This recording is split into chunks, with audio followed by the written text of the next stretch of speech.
I appreciate the gentleman for yielding. I think it's important to note that from the outset, there have been some in this body who have tried to stop this moment from occurring.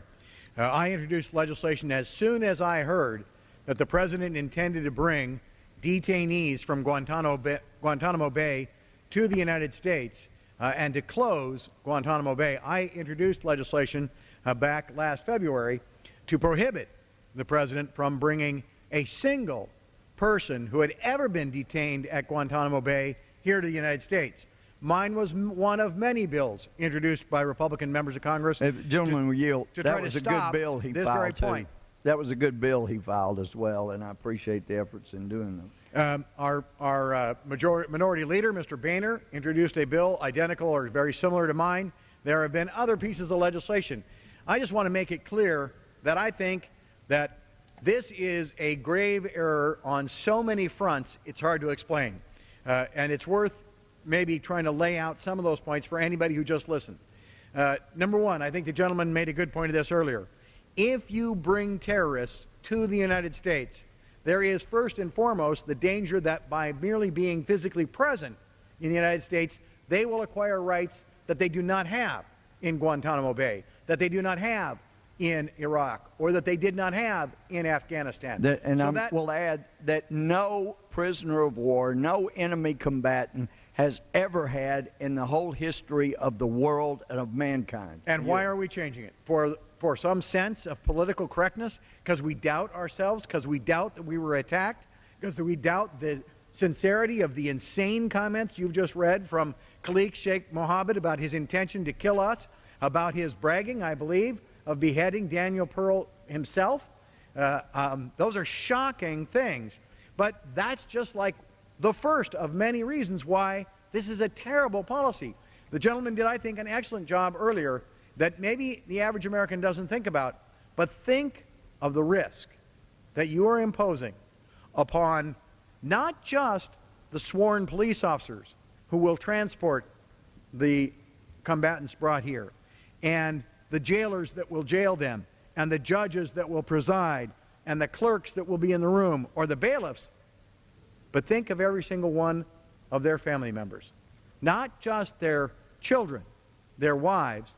What about their brothers, their sisters, their cousins, their aunts, all of whom now become targets of terrorism?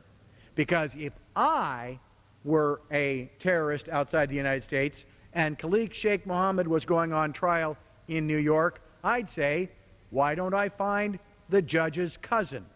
Why don't I find the bailiff's sister? Why don't I find the jailer's brother? And I'll capture them and hold them for ransom until Khalid Sheikh Mohammed is released. We are placing literally a countless number of Americans, guards, bailiffs, clerks, judges, jury members, and all their families at risk to afford to avowed terrorists who say the insane hatred things that you just read. We are putting all of them at risk to afford to Khalid Sheikh Mohammed the rights that our Constitution reserves to Americans Americans simply accused of criminal acts in America. These were not criminal acts in America.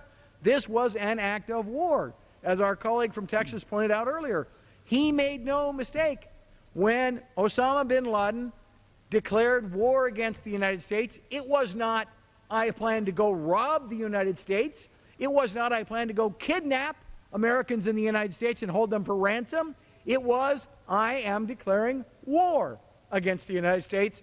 And here we sit compliant in this process because we want to be politically correct. We want to be perceived as fair. What have we established that was unfair about Guantanamo? The soldiers there have been given copies of the Quran. They've been given prayer mats. They're allowed time of prayer. We have spent $50 million or more in building and improving that facility. This is the first time in the course of the history of this nation that we have doubted ourselves so much as to say we can't deal with enemy combatants who launch a war against us as we have dealt with them throughout history. throughout World War I, World War II, Korea, Vietnam.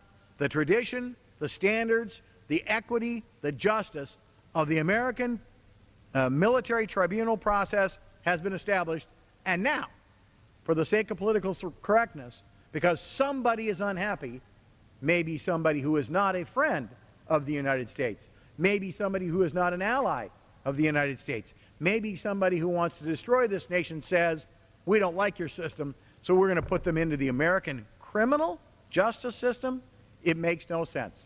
Well, if he had been born here, if he had been a domestic terrorist who had begun his activities here, maybe that could be debated.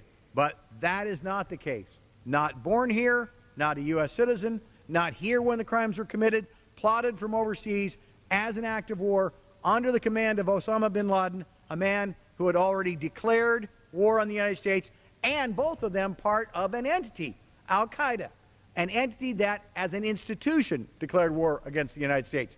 We have to stand our ground. This is the time, America, to say enough is enough. We are not going to expose America, America's citizens, all those judges, all those clerks, all those bailiffs, all those jailers, all those police officers who have to transport somebody. And it's easy for them to say, oh, we're tough. I saw the mayor of New York today said, we're tough, we can do it. Well, Mayor, how are you going to feel when it's your daughter that's kidnapped at school by a terrorist?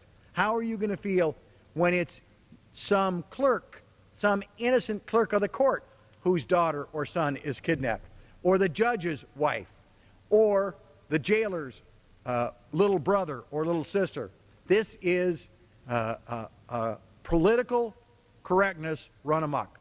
Well, and nothing illustrates my friend's point better than Khalid Sheikh Mohammed's own words on page 6 of his own pleading, where he says, we fight you and destroy you and terrorize you.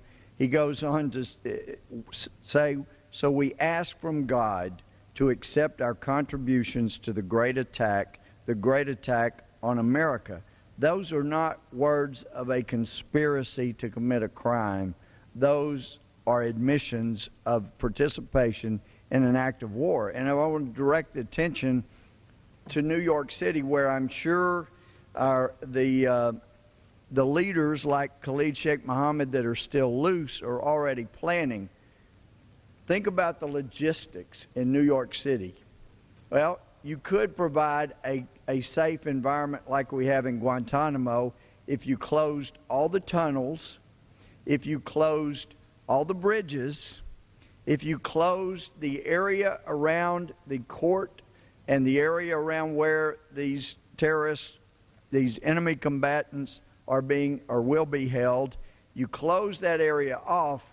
Failure to do any of those opens the easy possibility of one car or several cars being filled with explosives and driving near an area and blowing up. Now, you also have to stop the subways that are running underneath all these areas. There is no easy way. There's just no way to safeguard the people of New York City.